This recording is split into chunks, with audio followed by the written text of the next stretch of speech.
If you've got a classic car and you want to give it a chance to stretch its legs, why not come and join me on my classic car track day at Blyton Park on August the 11th. It is open to all vehicles introduced by the year 2000, with some exceptions, like Cobra and GT40 replicas. It is a calm, relaxed day with like-minded people, kept to very low numbers on track with approximately 10 at a time maximum. Spaces are already beginning to sell, but we still have plenty available, and we'd love to see you. Tickets are just £199, including VAT, and that gets you your entry, free photography, free tuition, and a free sim rig challenge on the day as well. Follow the link in the description down below for details on this and other events we are running throughout the year.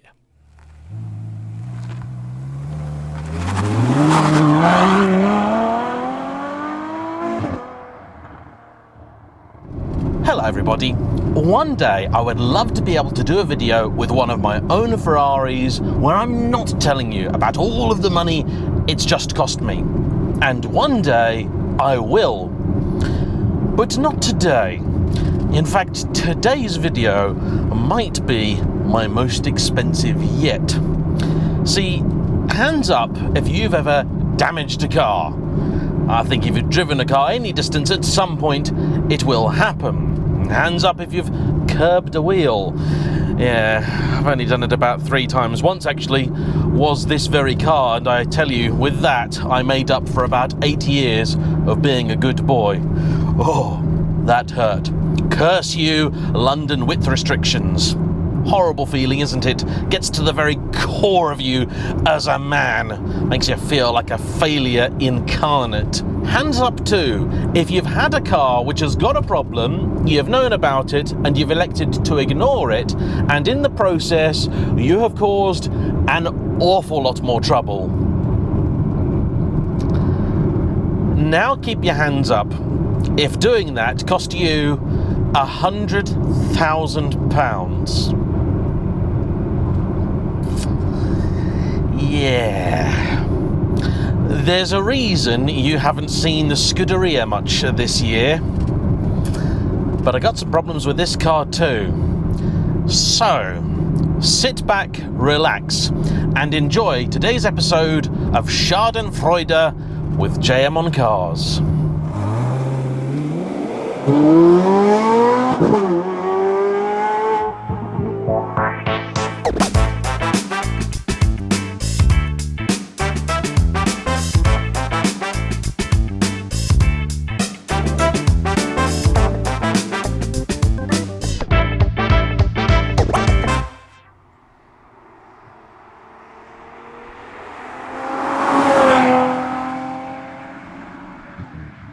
Do you know what? In the grand scheme of things, today has been a very good day. I had to drive over to one of my filming locations, which is about 100 miles away from the house, in order to shoot a beautiful Mark II Ford Focus ST. And when it comes to those sorts of journeys where it's going to be mostly boring stuff in rush hour traffic, typically I'll reach for the keys of something fairly safe and boring.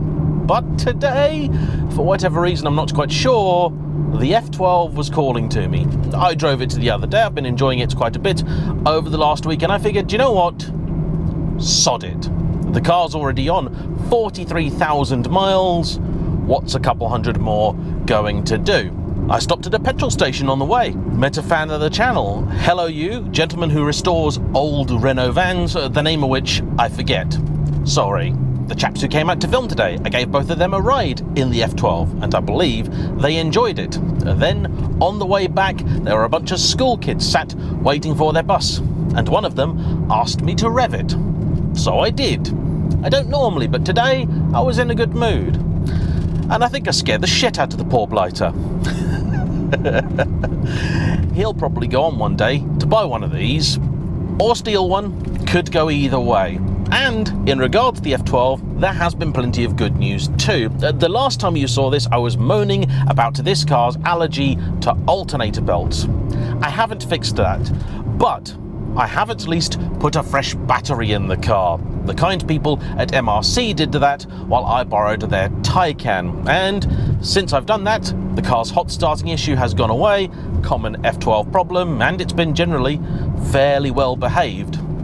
most frustratingly, the car appears to have acquired a bit of damage, and I've no idea where from. See, I'm sure you'll agree with me, when it comes to things you do to your own car, you'll be annoyed, but you can just deal with it, right? When it's mystery damage, well, that's really frustrating. It's on the roof, can't quite tell exactly what did it. I'm fairly certain it's not malicious, because if it was, it's a weird piece of damage to do. I'm also not sure it's something that just fell on the car. It looks almost like somebody rested a really, really heavy coffee cup on it, because it's almost circular. Very, very strange, and that's no doubt going to cost me a packet to fix, because I think to do it you're going to have to take all the headlining out and everything else. I've also noticed now the famous Ferrari red paint on my engine has started to flake. Now, little bits of it have been going for a while, but now big bits of it are going. And this is frustrating, because I am going to have to sort that, because when you've got a Ferrari and you take it to a show, people do want to see the engine bay. And this, to be honest, is something that just happens. About every 10 years, Ferrari engines need repainting.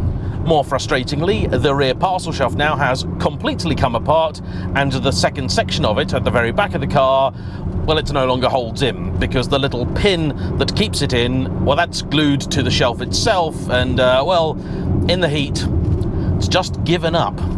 Not quite sure what we're going to do with that. I think maybe I'll have the pair of them retrimmed in some nice leather, because they've got a mix of Alcantara and technical fabric, and it looks okay, but when you get up close to it, you realise it's all just a bit wonky, a bit Ferrari, and needs redoing. However, by and large, I am loving life in the F12, and why wouldn't you, in a car that can do this?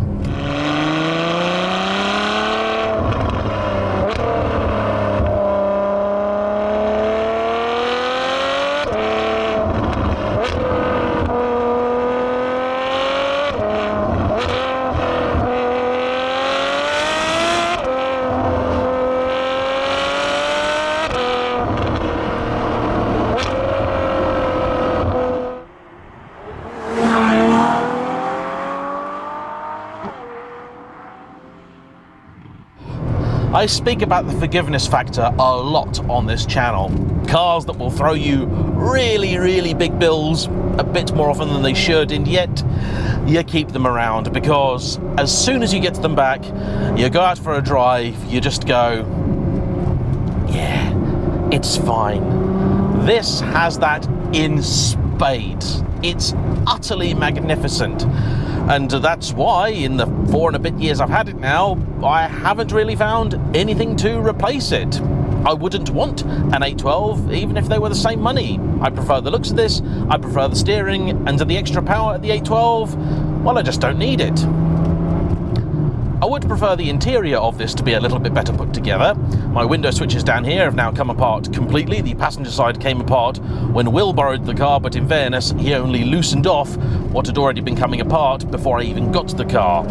I have now bought a replacement switch for it, and that was eye-watering, about 300 quid all in. 200 quid for the mechanism itself, and about another £80 for the little bit on top, the one individual switch itself. Madness. Then, to add insult to injury, just as I was beginning to trust it again, not long after filming this video, it decided once again to shed its alternator belt. This, I remind you, is the issue that Ferrari say doesn't exist. And now it is going back to Ferrari once more, who hopefully are going to explain to me how it is the car does 10 years on its original belt just fine, but after a mandatory upgrade, now sheds it every 1,000 miles. In recent times, pricing for the F12 finally seems to have risen a little bit as well, although it's kind of hard to say whether that's actually true or not. I'm fairly sure the prices are up. They generally do go up for Ferraris when summer arrives. However, there just aren't that many for sale at the minute. Only, I think, about 5 currently on Auto Trader, one of which is a heavily modified example that's been up for about 2,000 years.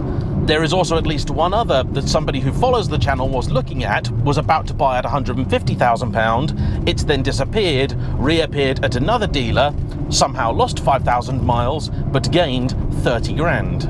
But by and large, the F12, well, life has been fairly good. The Scuderia though, yes, that's a thorny issue. Not John Thorne, that's a completely different type of thorny issue. He's lovely, by the way, and he'll be joining me on my track day. Oh, that beep, by the way, that's because my parking sensors aren't working. They are working, but one of them, which Meridian replaced last year, the paint's fallen off of it already. So it needs to go back in to have that done. And I'm going to get a couple of other bits sorted too, and the car needs an MOT as well. For those weirdos who like to do MOT searches on people's cars on the internet, by the time you see this video, with luck, it'll already have gotten a new one. Anyway, the Scuderia.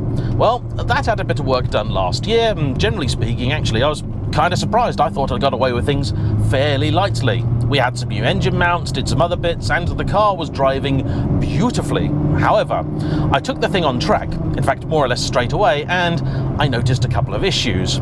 First of which, the car had a new rattle, one that it didn't have before.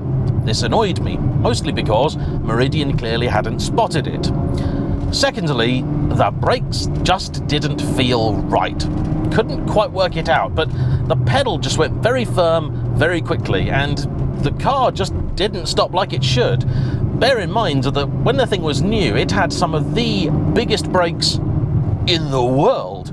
Gigantic 398mm carbon stoppers at the front, and by and large, they should be good. I remembered it being very, very good, but when you got it to high speed, so 130 mile an hour, which even at Blyton Park, it can do quite easily, yeah, just didn't stop like it should. On the road, it felt fine.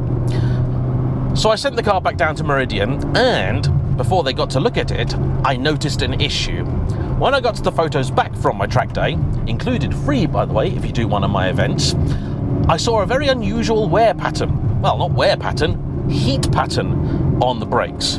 This. Now, it's not unusual at all for carbon ceramics to glow. They work best when they're very hot, but they should glow evenly. Clearly, something was amiss. Happily, it's not a huge issue. The discs themselves seem fine. The pads, though, do not. Now, replacing those is about £1,000, and Meridian said that they recommend replacing or refurbishing my calipers. The latter option is a lot more cost-effective, and Hill Engineering have a kit for it. Now, that's all in for brake stuff is about £2,500. The rattle, sadly, that's a bit more serious. Now, there's every chance it could have happened after I got the car from Meridian, but either way, what's happened is the clutch release bearing has cracked. Frustratingly, the clutch itself is not actually in bad condition, but the labour to get to it is fairly high, and so we're going to do that. Happily, my flywheel seems to be okay, so that saved a fair bit of money, and all in to do a new clutch is about £5,000. The car also needs some paintwork, there's a couple of other bits outstanding. All in, it's going to cost me a fair bit of money.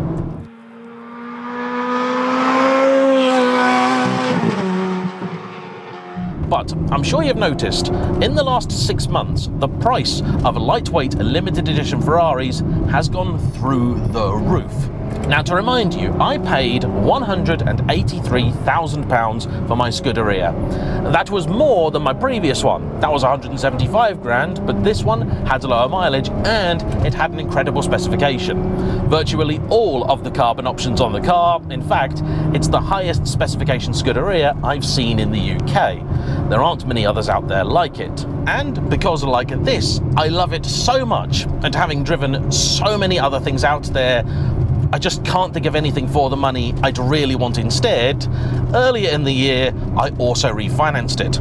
Along with this, I worked with the good people at Apollo Capital, and they helped me take the car from a lease purchase with balloon onto a straight hire purchase. So though, yes, I am still paying monthly for the car, in about 4.5 years' time, it will be mine and mine alone. And this turns out to have been a very wise decision, because at the point of filming, there are just 2 Scuderias for sale in Great Britain. The cheaper of the 2 is £470,000. The other one is £550,000. Now, they're both lower mileage cars. The really expensive one, that's about 5,000 miles, and the second, which is at Meridian, is a white example, and that's on just over 13,000 miles. And I've not been in this situation before. This is all very alien to me. I don't buy cars as investments. I don't like the idea of cars as investments. It makes me angry for a great number of reasons. The chief one being that this is not driven by enthusiasts. This is not driven by people suddenly realizing these are great cars. This is driven by a load of American speculators manipulating the market and basically ruining the fun for everybody that actually really loves these cars and wants to use them. It's as simple as that. There's really no other explanation for it. There was an auction at the end of the year last year, and a whole bunch of silly prices were paid for cars. And so, already expensive things like F40s, F50s, and Enzos, they've gone through the roof. It's nuts. Challenge Stradale, last year, 200 grand. Now, 400 to 500. Pistas have jumped up. Heck, they're still a basically new car, and there's loads of them. They were sub £300,000, now they're £400,000. And the Scuderia went from being a 200 grand car to 300 to 400 in the space of a few weeks. That's not natural, that's not right. I do worry a few fingers are going to get burned. Now, in some ways, do I really care about anybody that goes and spends £500,000 on one of these cars only to lose a lot of money? No, not really. But I would rather these cars were more affordable. I would rather they were used, because the cars being bought at this kind of money, well, they're just going into collections and they're never going to see the light of day. They're never going to be driven in anger. They're never going to make a school child reel in terror when they get to the rev they've just asked for.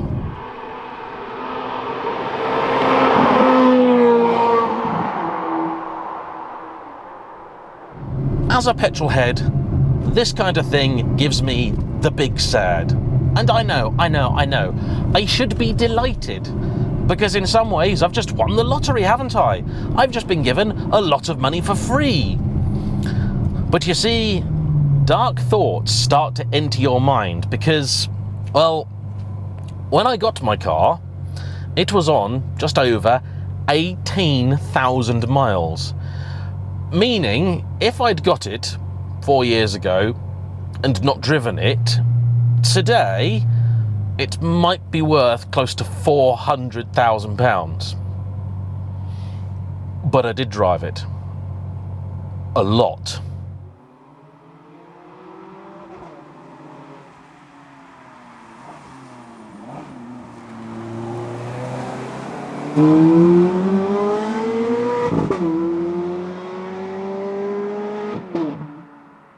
Right now, the car has something like 33,000 miles on it. Once upon a time, a Scuderia with anything over 30,000 was considered unsellable. Meridian, I know, have virtually no interest in selling anything that's got more than 15,000 miles on it. I asked them to value the car and they just didn't come back to me. Thanks for that, guys. I did, however, speak to at least one other specialist, and they said, yeah, if the car were prepped, made ready for sale, and in very good condition, etc, etc, etc, I might get £300,000 for it, but then minus commission, so on and so forth. In other words, enjoying my car, driving my car, has dropped the value by £100,000. Now look, I'm not asking for sympathy, because the simple fact is, I've still got a car that's worth more than I paid for it. But that does make you feel a little bit sick. And then I realise I'm being an absolute tool. I've had a Ferrari 430 Scuderia for 4 and a bit years, and it has basically made me money. Now, as it happens, because these cars are treated as business assets, and I didn't really think that this was going to happen, if I were to sell it, there might be quite a few penalties for me. The simple fact is, though, I don't really want to sell it. At all. And this whole thing, it just boggles my mind, because it just reminds me how stupid this entire situation is. And what's nuts, right, is I believed that my car having this really rare, very high specification, to give you some context, right, the boot lid on my car, which is all carbon, that's an option, to buy that as an aftermarket part, that's £14,000 alone, right? That stuff is worth a lot of money. I just try not to think about it when I drive the car. The colour I accept is not particularly exciting. In fact, I think it's very, very dull. I probably prefer it over Rosso Corsa, but only just. As it happens, one of my favourite colours on a Ferrari, or any car, is yellow. And a little while back, when I changed from my first to my second Scuderia, I did think about buying a yellow one that was advertised. In the end, I didn't go for it, because it was missing a lot of the specification that my car has. Turns out, though, I know the chap that owns that car, and he'd owned it previously and then basically bought it back. But the mileage, it would seem, is the thing that dictates the values. And this, to me, well, this just doesn't make any sense, because, right, hear me out. People want a car with lower mileage. Why? Because they think it's worth more. Why? Because presumably this means the car is in somehow better condition. Only if you've got a car that's essentially not been driven for the last decade, well, there's going to be lots and lots wrong with it. I have a very good friend of mine, he bought a McLaren P1, lovely chap called Richard, he's got a YouTube channel, and that's got 200 miles on it. The first time he drove it, the gearbox broke. Look at all these expensive hypercars with hybrid systems in. Because they sit around doing nothing, the battery packs need replacing. You don't drive your car, and you can do over £100,000 worth of damage. And yes, I apologise. I'll be experimenting with some titles with this video, and one of them is going to be quite clickbaity, but look, I need to try and get some money in to make me feel better about this, and I hope you find this a genuinely interesting topic. So these lower mileage cars, they're actually not very usable. I mean, physically, not that usable. Also, if you were to try and drive one, you're going to devalue it, so you're not going to want to use it.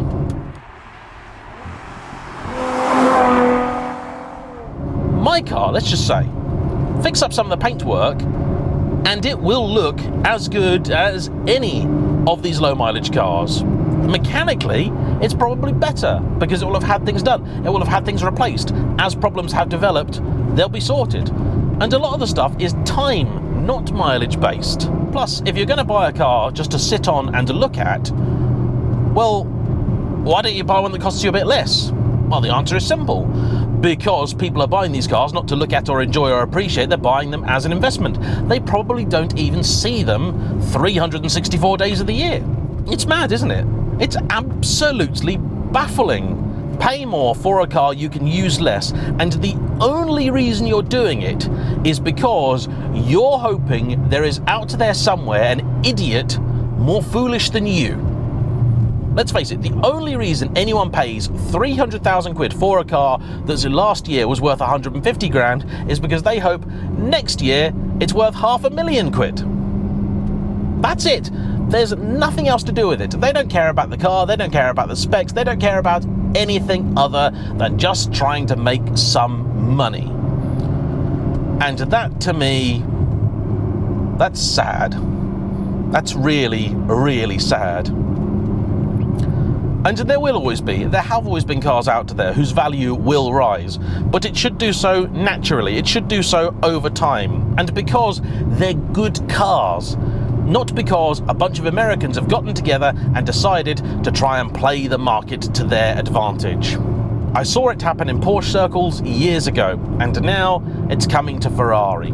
Prices across the board are going up, and naturally, as the specials have gone up, the cars they're based on have started to rise too. The 360, F430, and the 458, they're all up. Not by anywhere near as much, but they are up. And look, I don't expect a Ferrari to be a cheap thing. It shouldn't be a cheap thing, really. That's not what it's about. But in a short space of time, we've seen these cars go from the point where they maybe feel within spitting distance. They feel like perhaps one day you could achieve, and all of a sudden, it's a case of, nope, never happening. £500,000 quid. How many people make £500,000 quid that otherwise weren't going to? 100 grand, to me, that feels a little bit more attainable. That feels like something you could maybe, over time, over a whole career or whatever, you could achieve that. Or you inherit some money or something like that. That's possible for people. You can hope for that to happen. £500,000 quid, though? No. If I hadn't driven my car, it'd be worth more than the house I sleep in. That's mad. That's absolutely ludicrous. And if you agree, I've got just one favour to ask. Like this video and comment down below that you agree with me and you'd like to see some more content on the car, because I have got a big bill to pay before I can get it back on the road, where I intend to keep using it. Because for every collector out there, for every person ruining it for all of us, there's always that one bloke that still took his F50 to the shops, even when it was worth 3 million quid. And I'd quite like to be that person. Take my Scud to the shops, not really caring it's worth as much as a house.